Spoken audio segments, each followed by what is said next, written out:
here on my channel Maths Talk.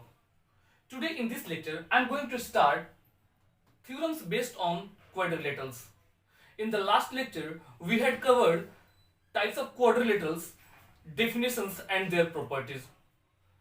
So in this lecture we will learn theorems based on quadrilaterals. Those students who have not watched my previous lectures, there will be link in the description. Just go and watch my previous lecture, and if you will face any doubt, just do comments. I will clarify your all doubts. Is it clear? So without taking any moments, let's start.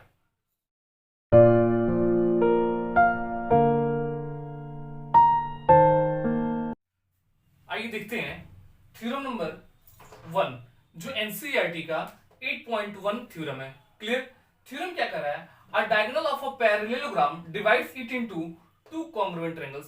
जो diagonals होता है parallelogram का, वह parallelogram को दो congruent triangles में divide करता है. ठीक है, तो सबसे पहले मैं पैरेललोग्राम बनाता हूं. आप देखेंगे यहां पे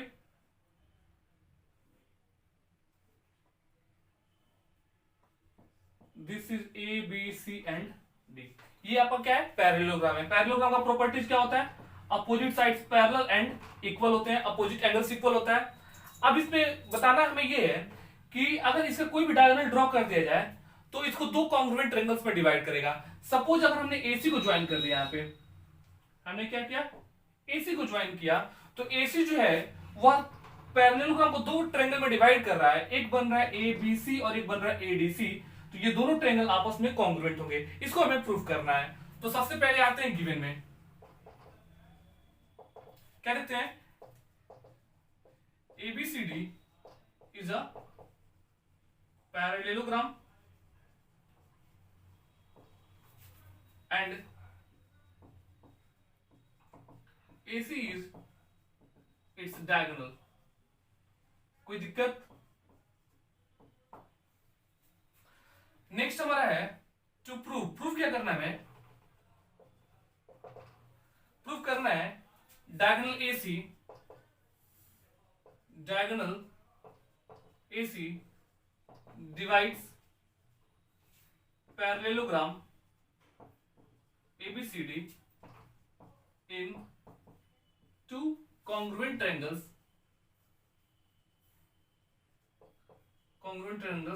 that is triangle ABC congruent हो जाएगा ट्रायंगल ADC के. ठीक है, अब आइए आते हैं प्रूफ पे. प्रूफ के देखते हैं कि इसमें ये दोनों आपस में कॉन्ग्रुएंट कैसे होंगे.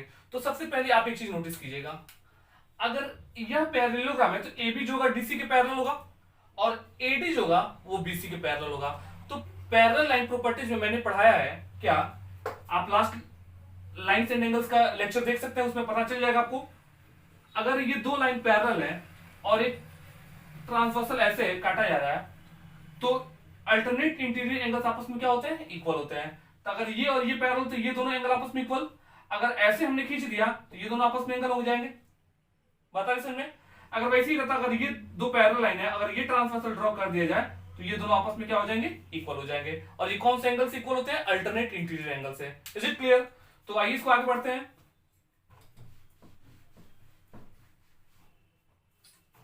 क्या लिखेंगे? Since ABCD is a parallelogram, therefore क्या हो जाएगा? AB जो होगा AB पैरेलल टू DC हो जाएगा. ठीक है, और जैसे ही AB DC के पैरेलल होगा तो ये वाला एंगल जो होगा इस वाले एंगल के इक्वल हो जाएगा. सपोज ये एंगल 1 है, ये एंगल 2 है, ये एंगल 3 है और ये एंगल 4 है. तो एंगल 1 एंगल 3 के इक्वल हो जाएगा. तो क्या लिख लेंगे? करते हैं so therefore angle 1 is equal to angle 3 by alternate interior angle. इसे इक्वेशन 1 मान लीजिए. अब क्या करते हैं? Again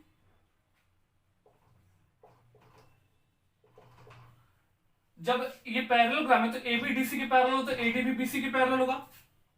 AD is parallel to BC. AD आपको BC के पैरेलल मिल जाएगा तो फिर AC ट्रांसवर्सल काम करेगा.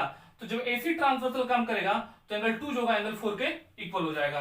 Therefore angle 2 is equal to angle 4, ये भी हो जाएगा बाय अल्टरनेट इंटीरियर एंगल, इस इक्वेशन 2 मान लीजिए। कोई दिक्कत? अब वापस आते हैं ट्रायंगल ABC और ट्रायंगल ADC में। Now in triangle ABC and triangle ADC, triangle ABC और ट्रायंगल ADC में आते हैं। देखते क्या है, पहला हमें मिलता है क्या, एंगल 1 जो है वह मिलता है एंगल 3 के इक्वल, ये फ्रॉम इक्वेशन 1, ठीक है। दूसरा क्या देखते हैं, दोनों ट्रायंगल में AC क्या आ रहा है, कॉमन आ रहा है, यानी AC is equal to AC common.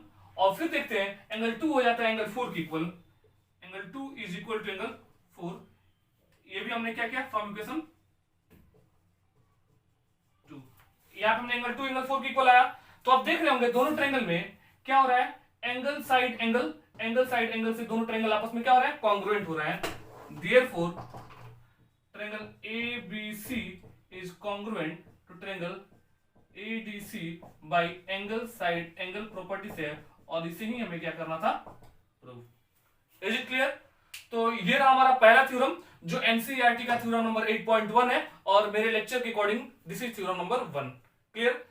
अगर आपको इसमें कहीं भी कोई दिक्कत समझ लगे तो आप कमेंट्स करके इंस्टेंटली उसका सॉल्यूशन ले सकते हैं, ठीक है।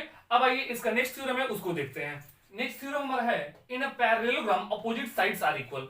किसी पैरेललोग्राम में अपोजिट साइड्स क्या होते हैं, इक्वल होते हैं। ये तो प्रॉपर्टीज मैंने ऑलरेडी लिखवाया हुआ था, लेकिन हम इसको वेरीफाई करेंगे कि अपोजिट साइड्स इक्वल कैसे होते हैं। तो पैरेललोग्राम का एक और प्रॉपर्टीज होता है कि उसके अपोजिट साइड्स क्या होते हैं, पैरेलल होते हैं। तो आइए उस प्रॉपर्टीज का इस्तेमाल करके हम इसे प्रूव करते हैं कि इसके अपोजिट साइड्स इक्वल कैसे आते हैं। तो सबसे पहले हमने क्या किया, एक पैरेललोग्राम को ड्रॉ किया। Suppose this is a parallelogram ABCD, और इसमें AC क्या एक डायगोनल है, ठीक है।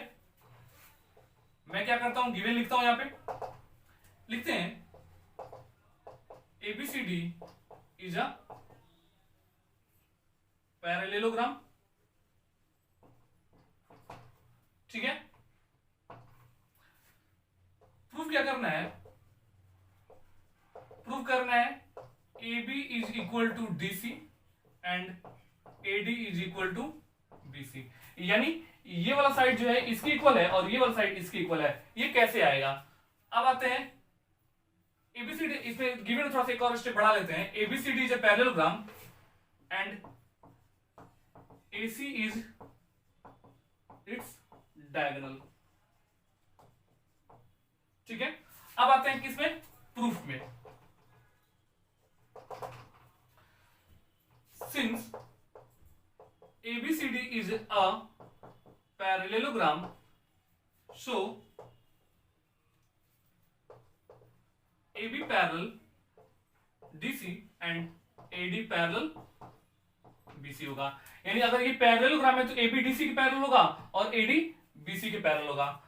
अब क्या करते हैं, when AB parallel DC, जब AB आपका DC के पैरेलल होगा, then AC is a transversal, तब AC क्या करेगा, एक ट्रांसवर्सल काम करेगा। AC ट्रांसवर्सल है यहाँ पे, तो क्या देखेंगे, जैसे ये और ये पैरेलल होगा तो ये वाला एंगल और ये वाला एंगल आपस में क्या हो जाएंगे, इक्वल हो जाएंगे, क्योंकि ये और ये पैरेलल, तो ये ट्रांसवर्सल काम कर रहा है, तो अल्टरनेट इंटीरियर एंगल से ये दोनों आपस में इक्वल हो जाएंगे। Therefore angle BAC is equal to angle GCA, किससे हो जाएगा, अल्टरनेट इंटीरियर एंगल, इसे इक्वेशन 1 मान लीजिए। फिर लिखते हैं again, when AD parallel BC, जब आपका AD जो होगा वह BC के पैरेलल होगा, तब उस वक्त भी AC क्या है, आपका ट्रांसवर्सल है ना।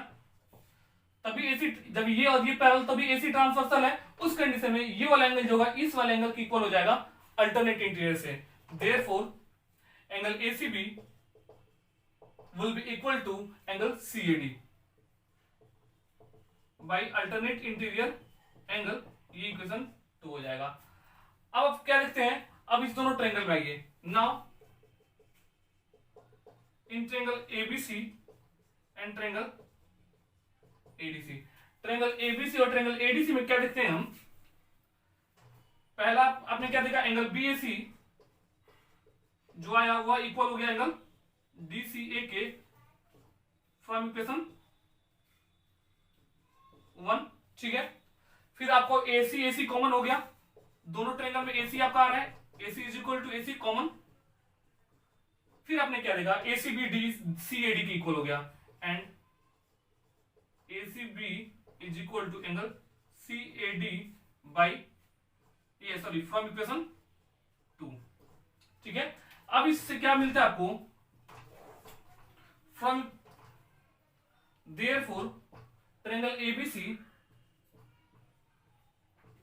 जो है वो कॉन्ग्रुएंट हो जाता है ट्रायंगल एडीसी के by angle side angle property से, एंगल साइड एंगल प्रॉपर्टी से कॉन्ग्रुएंट होता है। जब ये दोनों ट्रायंगल आपस में कॉन्ग्रुएंट हो जाएंगे तो सीपीसीटी से corresponding part of congruent triangle से एबी जो होगा डीसी की इक्वल और एडी जो होगा बीसी की इक्वल हो जाएगा। क्यों, अगर दोनों ये ट्रायंगल आपस में इक्वल है तो इसके करस्पॉन्डिंग पार्ट भी आपस में इक्वल होंगे। Therefore AB is equal to DC and AD is equal to BC by CPCT, और इसे ही हमें क्या करना था, ठीक है। तो इस लेक्चर में ये दो थ्योरम हमने देखा, नेक्स्ट लेक्चर में मैं रेस्ट थ्योरम्स को लेकर आऊंगा। तब तक आप इस दोनों थ्योरम को अच्छे से देखिए, जो भी डाउट्स हो उसे कमेंट करके पूछिए और इस पे बेस्ड जो भी क्वेश्चंस दिए गए हैं उसको बनाने की कोशिश कीजिए। So till that time stay home, stay safe and take care of yourself.